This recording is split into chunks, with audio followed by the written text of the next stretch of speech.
मौलाना मोहम्मद सिद्दीक सिद्दीकी रायमा, अध्यक्ष सुन्नी उलमा फाउंडेशन कच्छ।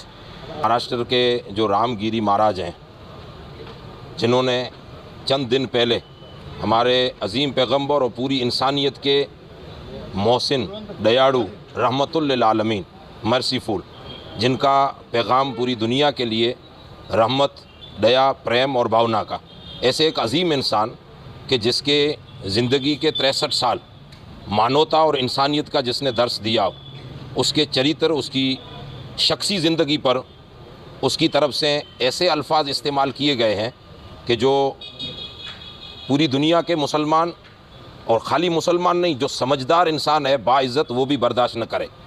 ऐसे गलत अल्फाज उसकी तरफ से जो कहे गए हैं, जिसके विरुद्ध में हमने आज कलेक्टर श्री को आवेदन पत्र दिया है। कलेक्टर की मारिफत से हम जो सत्ताधारी पक्ष और सरकार है उस तक ये पैगाम पहुंचाना चाहते हैं कि एक तरफ अगर आप बातें करते हो कि सबका विकास और सबका साथ, तो ऐसे पाखंडी जो लोग हैं जिन्होंने देश को तोड़ने, हमारी अनेकता में जो एकता की एक संस्कृति है, गंगा जमनी तहजीब है, जिसको तोड़ने के लिए आए दिन ऐसे लोग मार्केट में आ रहे हैं। तो गवर्नमेंट से हमारी पुरजोर अपील है कि आप ऐसे लोगों पर कार्रवाई कीजिए। इनकी ज़बानों पर सरकारी कायदे के मुताबिक लोक लगना चाहिए। हम तो मुस्लिम समाज को पैगंबर की तरफ से ये पैगाम दिया गया है कि अमन और मोहब्बत के साथ रहना है।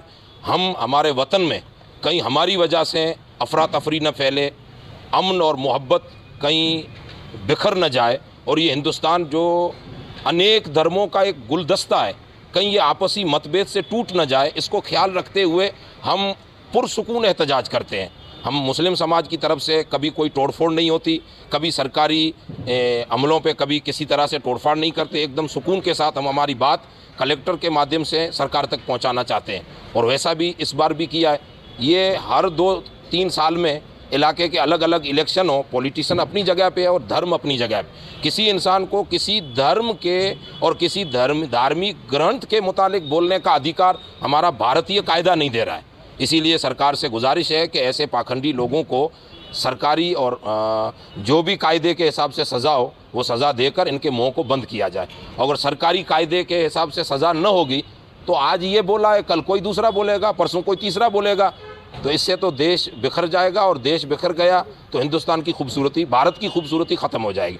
इसलिए हम तमाम लोग आज यहाँ पे कच्छ में जमात अहले हदीस के सरबराह, जमीयत अहले हदीस के भी सरबराह हैं, तबलीग जमात, जमीयत उलमाए हिंद के भी सरबराह हैं, राष्ट्रीय लेवल के सरबराह, और मुस्लिम समाज अहले सुन्नत वल जमात के राजकीय, सामाजिक और मजहबी तमाम आगेवान और तमाम जितने भी ज़िम्मेदार हैं वो जमा होकर आवेदन पत्र के ज़रिए हम ये पैगाम देना चाहते हैं कि बेशक हम लोग भारत से बेहद मोहब्बत करते हैं, और हम जो प्यार और मोहब्बत करते हैं उसका सबूत देने की किसी को हमें ज़रूरत नहीं है। वो हमारा कल्चर, हमारा रहना और हमारा जो भारत के लिए प्रेम है वो खुद बता रहा है।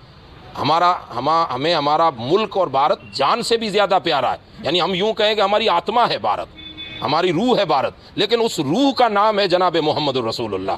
जब उस पर हमला होगा तो फिर बर्दाश्त से बाहर होगी। इसलिए गुजारिश है कि अमन और मोहब्बत के दायरे में रहकर ऐसे पाखंडियों को सज़ा दी जाए। और मैं रामगिरी महाराज तक ये मैसेज पहुंचाना चाहता हूं कि आप धार्मिक लोग हो, आपका काम अशांति फैलाना नहीं है, आपका काम तो शांति का प्रीक होना है कि आप शांति का पैगाम दें और प्रिय बने, ताकि आपसे दूसरे लोगों को अच्छा मार्ग मिले। इसीलिए मेरी गुजारिश है कि ऐसे तमाम लोगों पर